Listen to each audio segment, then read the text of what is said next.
My name is Kenneth David Stewart, but you can call me Ken. I am from Lewisville, Texas, which is outside of Dallas, to the north. But I did most of my growing up in Tucson, Arizona, which is about 60 miles from Mexico. But now I am in Durham, North Carolina. I started in music at the age of 4. My father is a guitar collector, or a string instrument collector, and I started on the ukulele. It was this tiny little ukulele that his parents brought back, my grandparents brought back from Hawaii when they were visiting, and I would just beat the crap out of it. And at some point in time, my father decided that he was going to electrify the ukulele. And it blows my mind how young I started in music, because at the time I helped him out by being able to reach inside of this ukulele through the sound hole to hold this screw, this nut, down while he like screwed it. And so I think about getting my hand now into the hole of the ukulele, and I think how small I must have been in order to be able to do that.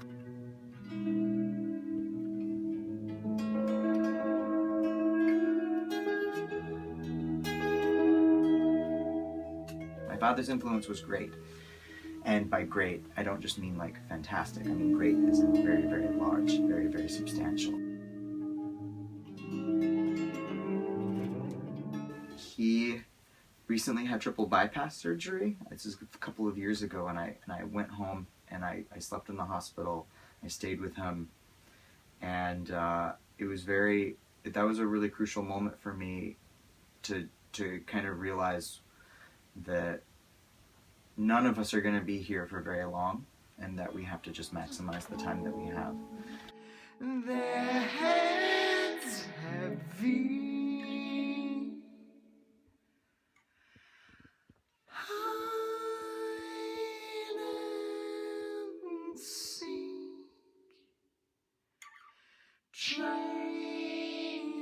and my cello teacher that I had when I was high school aged, this man, Gordon Epperson, he's a person that there's a very, very powerful figure in shaping me, in shaping the expectations that I have of myself. It's funny, Gordon Epperson said something to me when I was young. He said, "You seem like the kind of person that would try cocaine once." And I think he's right. I haven't tried it, but I know what he means. He means that, like, that I'm ballsy enough to do anything, but when it comes down to it, I'm smart enough to know better.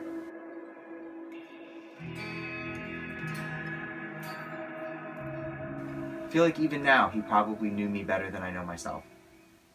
And it's been... man, it's been... I'd say about 8 years or so since he's passed away. I'm trying to remember.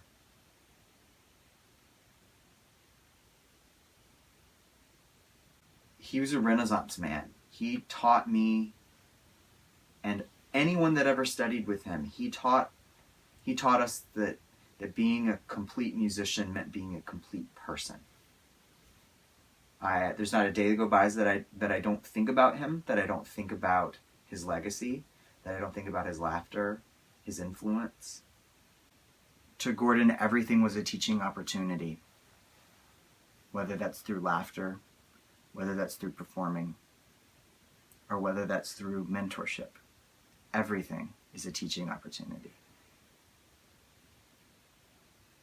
And I try to live up to that in everything that I do.